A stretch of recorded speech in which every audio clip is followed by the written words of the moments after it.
On continue encore l'étude sur l'Église, puis encore plusieurs points à voir. Aujourd'hui, on va voir un point qui est intéressant, qui est nécessaire dans l'Église, puis en même temps, on va réaliser que tu n'es pas obligé d'avoir ce titre-là pour pouvoir commencer à servir le Seigneur. Parce qu'on est tous appelés à être des serviteurs. On va parler des diacres aujourd'hui, du ministère de diacre qui est écrit dans la Bible. Les diacres dans l'Église du Seigneur. On va voir, c'est un rôle important d'avoir des diacres parce que les diacres, c'est des serviteurs officiels avec le titre de serviteur qui servent le Seigneur dans l'Église pour dégager un peu les ouvriers, les pasteurs, les enseignants. Quand c'était formé, quand ça a commencé, c'était avec les apôtres, pour dégager les apôtres de la responsabilité de servir aux tables puis de faire les tâches ménagères. Ils ont donné ça à des gens qui étaient quand même remplis du Saint-Esprit, mais c'était un titre honorifique quand même dans l'Église quand tu es rendu au titre de te faire appeler que tu es un diacre.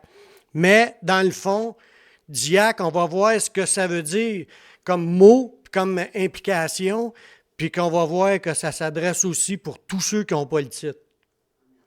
Amen. En fin de compte, les diacres, ce sont des serviteurs au service du Seigneur. Le mot diacre veut dire serviteur. Dans l'Église, en fin de compte, c'est quand on étudie tous les passages, là, dans l'Église, tous sont serviteurs.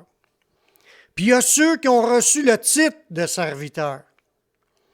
Fait que ce qu'on voit, quand on regarde les Écritures, surtout dans les Actes, quand il y avait le développement de l'Église, là, c'est qu'il y a des gens qui étaient déjà en train de servir le Seigneur, qui ont été nommés, bien, vous êtes des serviteurs du Seigneur. Vous êtes des diacres. Ils les ont nommés diacres qui étaient à la fonction de servir. Mais tu n'es pas obligé d'attendre d'avoir le titre pour commencer à servir. Tout le monde peut servir dans l'Église. En réalité, on est tous des serviteurs du Seigneur, comme on l'a chanté tantôt. Dans Philippiens 1.1, on voit qu'il y en a qui avaient reçu ce titre-là. On voit Paul et Timothée, serviteurs de Jésus-Christ, à tous les saints en Jésus-Christ qui sont à Philippe. Ça, c'est une lettre qui est envoyée aux Philippiens, à l'Église qui était à la ville de Philippe. Il dit, c'est une lettre envoyée aux saints, aux évêques et aux diacres. On va voir là-dedans l'idée, qu'est-ce que ça veut dire d'être diacre. On voit dans la Bible que hommes et femmes peuvent recevoir le rôle de diacre. Dans Romains 16.1, ça dit « Je vous recommande Phébé, notre sœur, qui est diaconesse de l'Église de Sancré. » On voit là-dedans qu'il y a dans des églises, dans cette époque-là, comme j'ai mentionné la semaine passée au niveau des ministères d'enseignement, les femmes n'ont pas nécessairement le rôle d'être en tête de l'Église pour l'enseignement, mais ça ne les empêche pas qu'ils peuvent être diaconesses.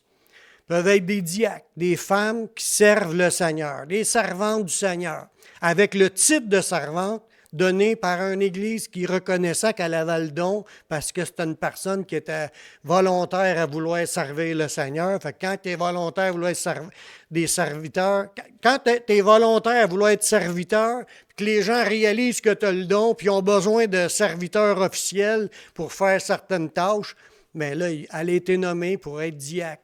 Puis ça s'adresse autant aux hommes qu'aux femmes.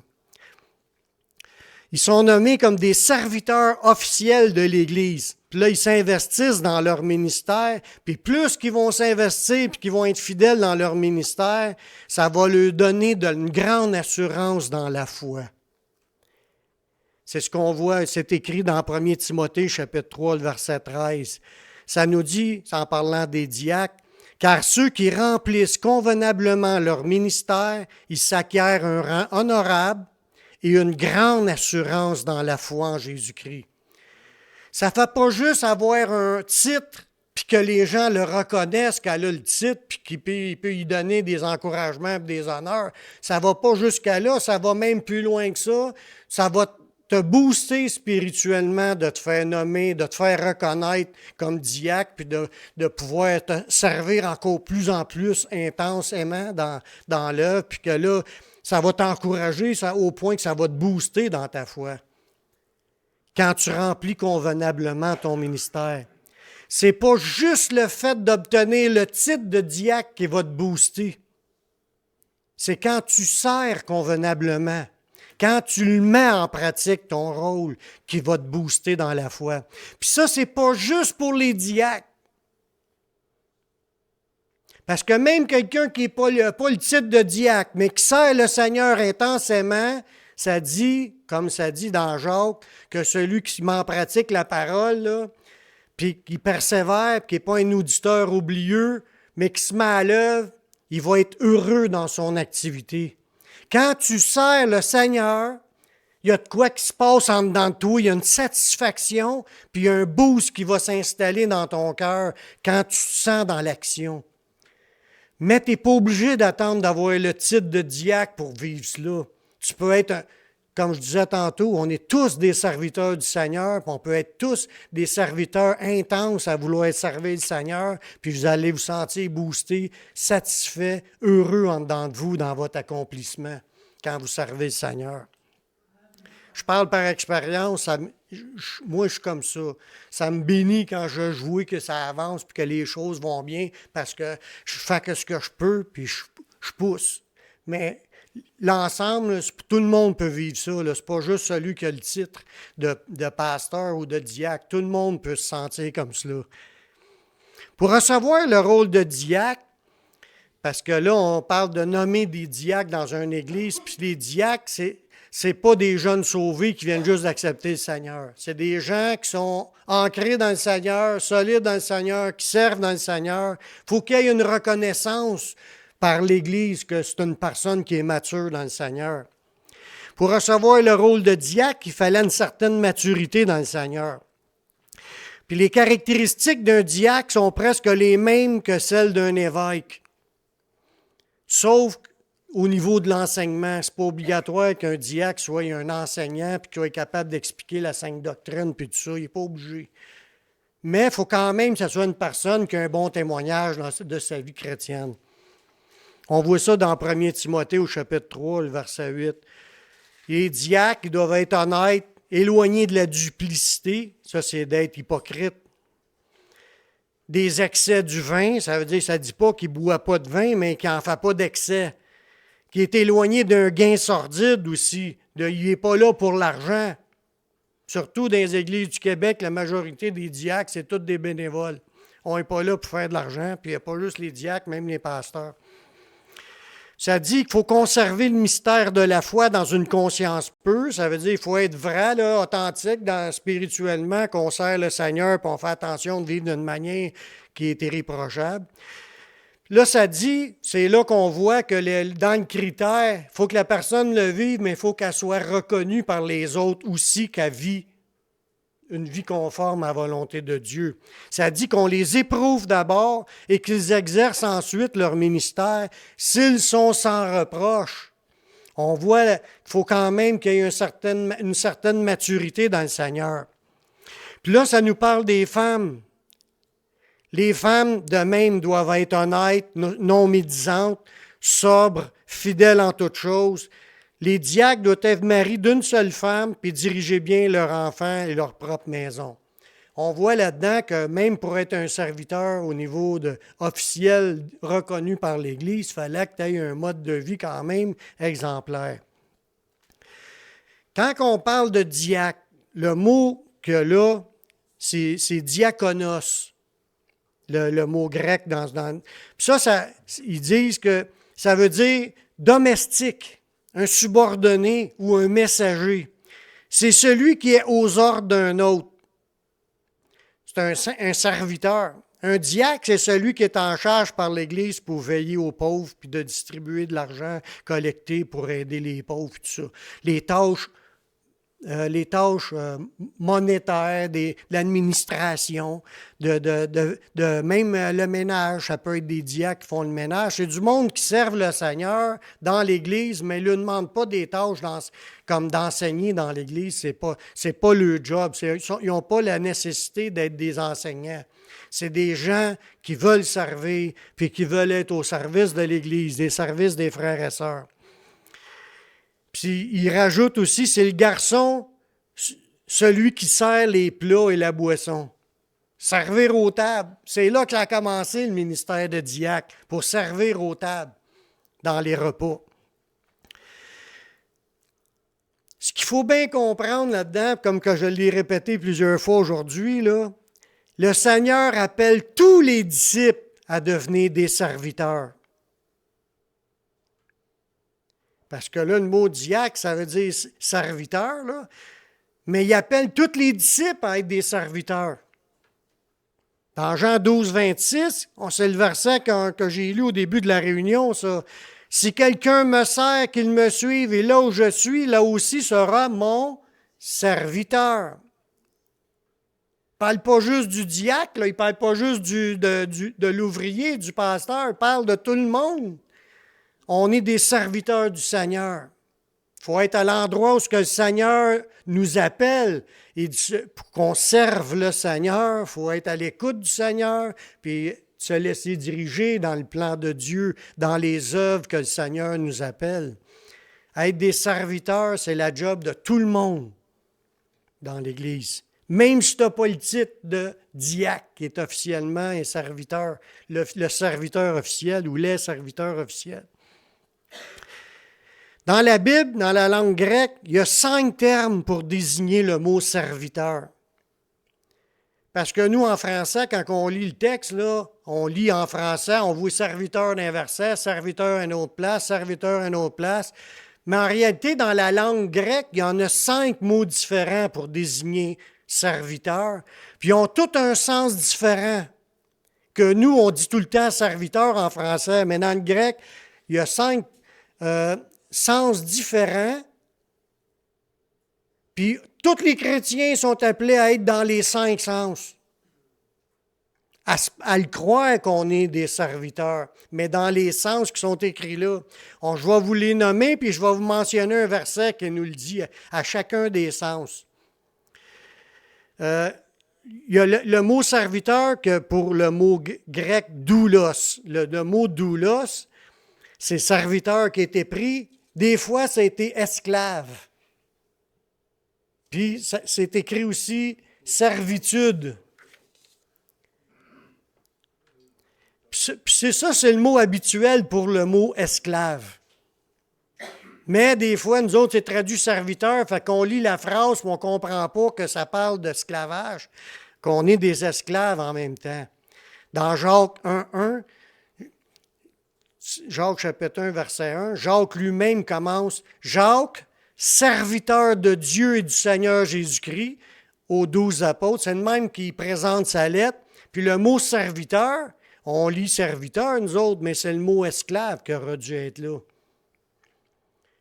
Il se présente, Jacques, esclave de Dieu et du Seigneur Jésus-Christ. Puis c'est pour nous aussi, frères et sœurs. Vous allez le voir, il y a d'autres passages que je vais en parler. Dieu, il y a des passages qui disent qu'on est des serviteurs, puis il y a des passages qui disent qu'on est des esclaves de Christ. Il y a une différence entre un serviteur dans le sens diaconat, qui est un serviteur volontaire au service des autres. C'est comme ça sera son métier, un serviteur dans un hôtel là, qui sert aux tables. Bon, mais c'est un diacre, c'est un qui sert aux tables. C'est un serviteur, mais on est en même temps des esclaves de Dieu. Pourquoi qu'on est esclave de Dieu dans d'autres sens? Par rapport qu'on a été racheté. Quand tu es racheté, tu ne t'appartiens plus. Un esclave t'appartient à un maître qui a payé ce que ça coûte pour que tu y appartiennes. Puis dans ce sens-là, on a tous été rachetés. Puis on est tous des esclaves de Christ. Dans ce sens-là, on est des serviteurs. Si tu dis que les esclaves sont appelés des serviteurs dans la maison de leur maître, on est des esclaves rachetés, on est des serviteurs dans la maison de notre maître. Oui, Onésime, c'est un vrai esclave, lui tout. Tu vois dans la Bible, lui, il était esclave, s'est sauvé, puis Paul l'a vu en prison, il l'a emmené au Seigneur, puis après ça, Paul il a demandé à ce que Onésime retourne voir son maître, qui était chrétien, lui, avec, puis qu'il puisse le prendre comme un frère dans le Seigneur en même temps.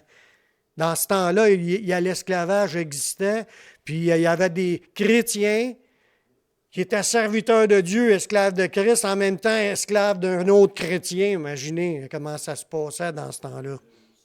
Mais il était doublement esclave, doublement serviteur de Christ et de son maître.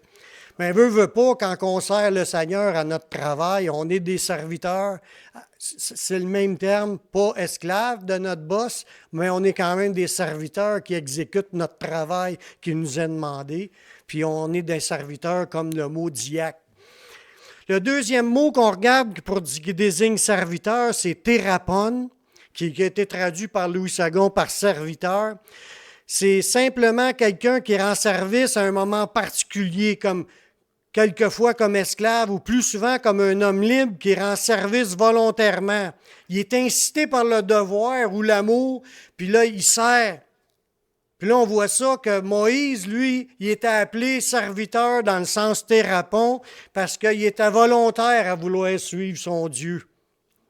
Dans Hébreux 3,5, dans le Nouveau Testament, ça dit « Pour Moïse, il a été fidèle dans toute la maison de Dieu comme serviteur. » C'est là que ce mot-là, il est pris pour dire que c'est un serviteur volontaire à vouloir servir son maître, pour rendre témoignage de ce qui devait être annoncé.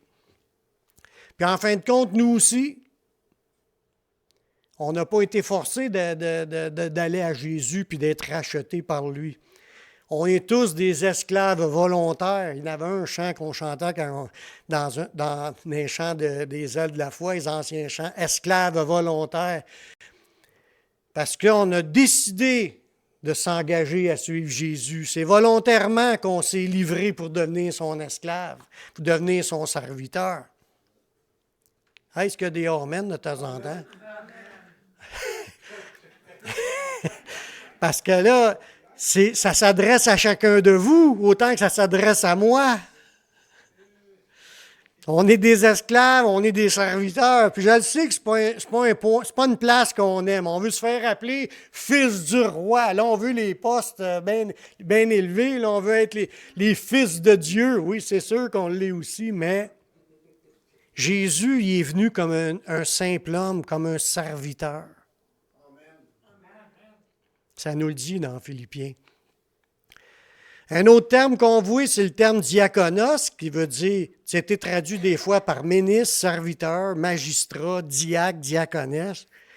Ça peut également désigner soit un esclave ou soit un homme libre, puis il signifie qu'il est serviteur vu dans sa relation avec son travail. Il est comme payé pour faire ce job-là de servir. C'est ça que le terme du mot diaconat embarque. Comme tu le vois dans Philippiens 1.1, ça qu'on a lu tantôt, Paul et Timothée, serviteurs de Jésus-Christ, à tous les saints en Jésus-Christ qui sont à Philippe, aux évêques et aux diacres. C'est aux évêques, que le mot évêque veut dire aux surveillants, ceux qui ont été établis pour paître l'Église du Seigneur, ils les appellent des évêques, des surveillants, et aux diacres qui sont les serviteurs qui servent pour accomplir leur travail. Puis comme j'ai dit tantôt, on n'est pas obligé de dire « j'ai le titre » pour commencer à le faire. On devrait tous se sentir serviteurs puis de faire le travail de serviteur. Un autre point, c'est le mot « oiket » ou « oiketes ». Ils doivent prononcer le TES à la fin. Qui a été traduit encore par serviteur. Puis dans le dictionnaire grec, ça nous dit, ça désigne un esclave, quelquefois pratiquement équivalent à doulos, parce qu'on a vu que doulos voulait dire un esclave parce qu'on est racheté. Mais là, ça dit habituellement, cependant, comme une étymologie du terme l'indique, il signifie d'un esclave comme étant un membre de la maisonnée. C'est comme si l'esclave il était adopté dans la famille. Il était un membre de la maison. Nous, on ne voit pas vraiment dans le langage québécois des différences à ce niveau-là, mais Jésus l'a employé pour dire que les chrétiens sont des esclaves. Dans le verset, dans Luc 16, 13, Jésus a dit « Nul serviteur ne peut servir 2 maîtres. » Car ou il haïra l'un puis aimera l'autre, ou il s'attachera à l'un puis méprisera l'autre. Vous ne pouvez servir Dieu et Mammon. Puis là, Jésus parlait aux chrétiens qu'autant qu'aux gens du monde. Mais il dit, nul serviteur peut servir 2 maîtres. Ça veut dire, de toute Mammon, ça représente le Dieu des richesses. Fait que nul serviteur peut dire, je sers Dieu, puis je veux servir les richesses, courir après faire de l'argent, puis que mon but soit de faire de l'argent. Tu peux pas quand tu es chrétien. Mais le point là-dedans, il dit, nul serviteur ne peut avoir 2 maîtres sur nous. Soit que c'est Dieu, ou soit que c'est le Dieu de l'argent.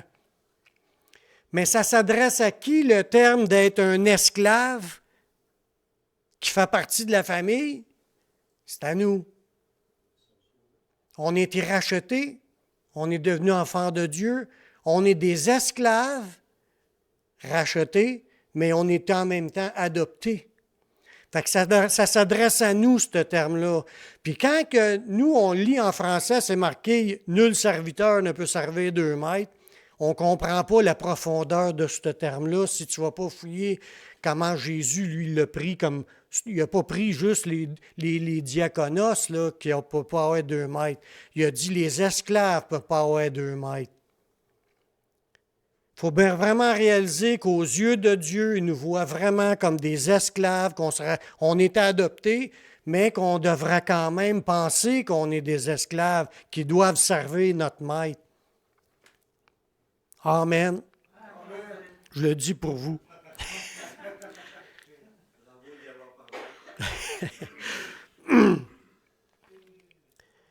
Un autre terme, c'est hyperretes. Ce terme-là de serviteur, là, il était traduit des fois par huissier, un huissier ou un serviteur ou un officier ou un ministre. Dans Strong, ça signifie littéralement un sous-rameur, qui est employé pour décrire un rameur ordinaire sur une galère de guerre. Ce mot est alors employé, comme dans le Nouveau Testament, pour indiquer que tout homme, non un esclave, qui servait dans une position subordonnée par rapport à un supérieur. Là, c'est serviteur par rapport à un supérieur, mais dans une fonction de sous-rameur. C'est comme sur une galère, puis on est tous en train de ramer, puis on devrait tous être en train de ramer. Puis un subordonné qui nous dit « Ah, is, oh, is », puis nous autres, on avance sur le beat de qu'est-ce que l'autre nous dit. C'est qui nous parle comme ça pour nous faire avancer dans le ramage? C'est le Saint-Esprit qui nous dit le beat. Si on est à la suite en train de servir, excusez, si on est à la suite du Saint-Esprit pour écouter son rythme, puis de suivre ce qu'il nous dit, on va être appelés des serviteurs, comme des serviteurs en train de ramer dans la même barque que Jésus est embarqué. Vous sentez-vous être des bons rameurs? Ou, qu'est-ce qui arrivait? Là, ça, je ne suis pas écrit dans le dictionnaire, mais un rameur qui n'est plus capable de ramer, puis qui se laisse aller, puis laisse sa rame dans l'eau, puis il traîne, puis empêche les autres d'avancer. Là, je ne vous dis pas qu'est-ce qui leur arrivait à ceux-là. Mais je vous encourage à rentrer dans le beat du Saint-Esprit, puis de suivre, continuer à ramer ensemble, parce qu'on est tous des serviteurs en train de ramer à la vitesse que le Saint-Esprit veut nous emmener à ramer. Ça, Paul, il prend ce terme-là dans 1 Corinthiens 4:1, il dit « Ainsi qu'on nous regarde comme des serviteurs de Christ et des dispensateurs des mystères de Dieu. » Il dit qu'on nous regarde, en parlant de Paul, lui, dans son ministère, comme des rameurs, sous l'autorité du Saint-Esprit qui est en train de nous faire ramer, selon le beat de Dieu. Oui. Il faut quand même dire que nous n'avons pas le titre, même si on n'a pas le titre de diacre, tous les disciples sont appelés par le Seigneur à devenir des serviteurs.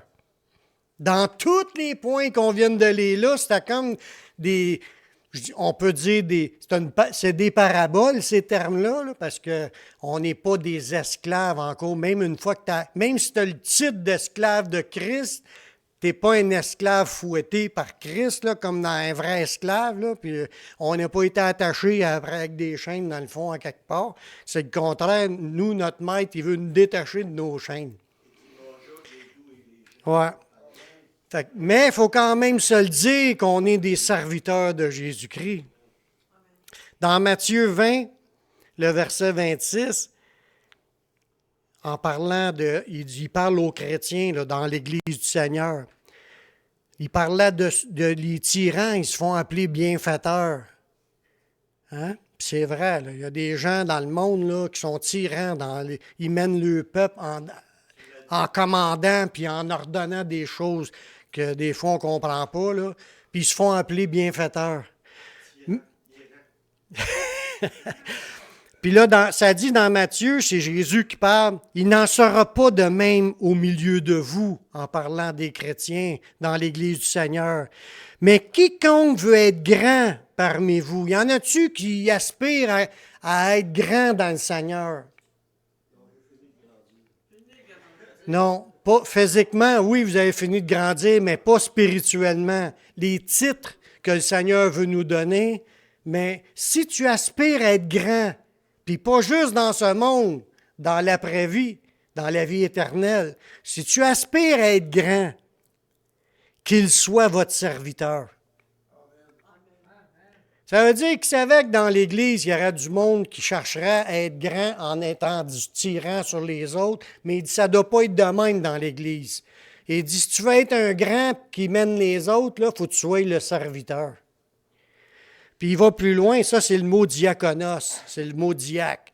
Puis quiconque veut être le premier parmi vous, qu'il soit votre esclave, qui est doulos, qui est un vrai esclave dans le sens du mot. Vous voulez être des grands, puis tu voulais être le plus grand dans l'Église, deviens un serviteur ou même un esclave pour les autres. C'est ce que Jésus a enseigné.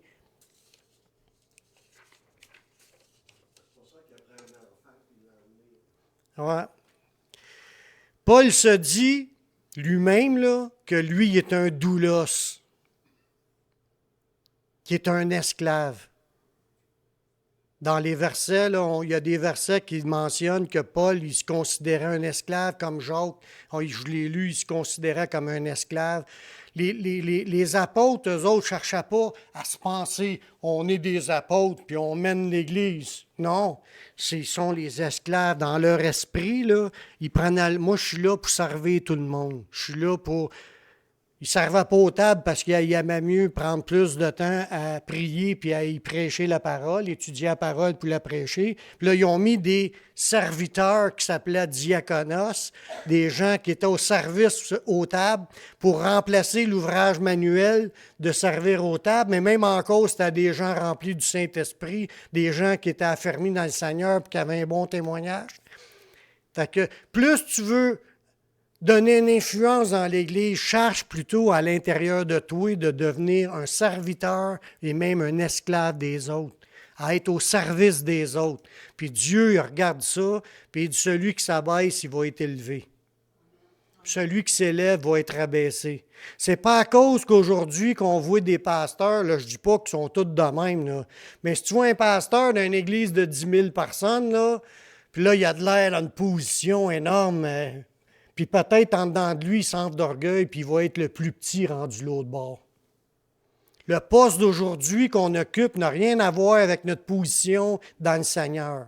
Tu peux être en tête d'une petite église de 5 personnes, là, puis être considéré aux yeux de Dieu plus grand qu'un gars qui est en tête d'une église de 10 000. Si lui, il s'enorgueillit, puis toi, tu t'abaisses, tu t'humilies, tu te sens comme un serviteur de ceux qui sont autour de toi, Dieu considère ça, puis il dit, celui qui s'élève va être abaissé, puis celui qui s'élève qui s'abaisse, il va être élevé. Fait que c'est un tuyau que je vous donne. Cherchez à être serviteur, puis même être esclave des autres, puis le Seigneur, il va vous élever au temps favorable. Dans l'Église primitive, il y en a eu 7 qui ont été nommés diacres pour le service dans l'Église. Ça, on lit ça dans Acte 6, les versets de 1 à 6. Là. Je vais vous le lire rapidement.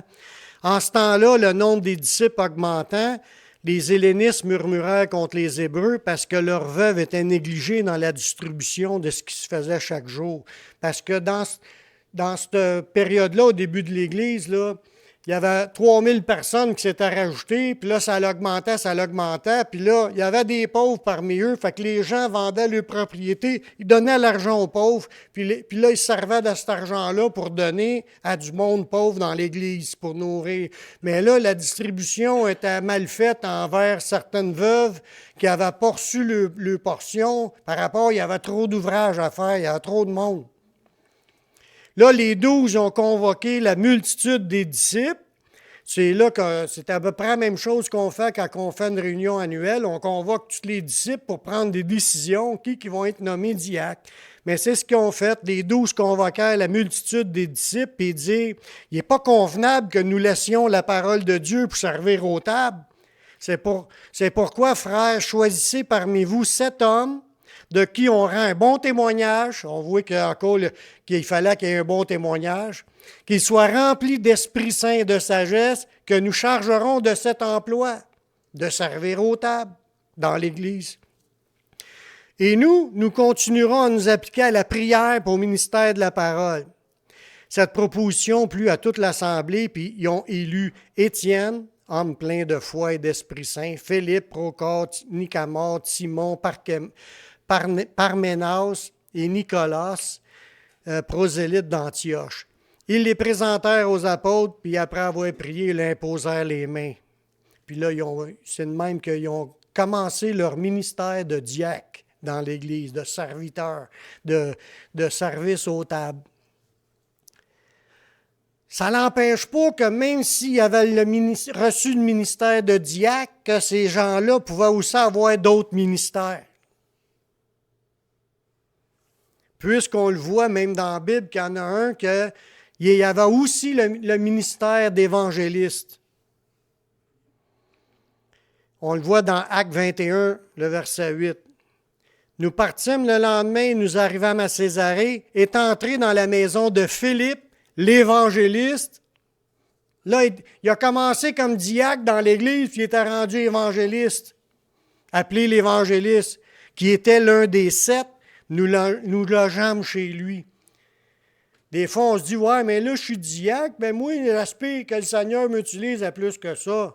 Commence par servir ce que tu peux là, puis le Seigneur il va te faire grandir dans tes ministères, puis il va continuer à te développer, puis à un moment donné, tu vas avoir d'autres choses.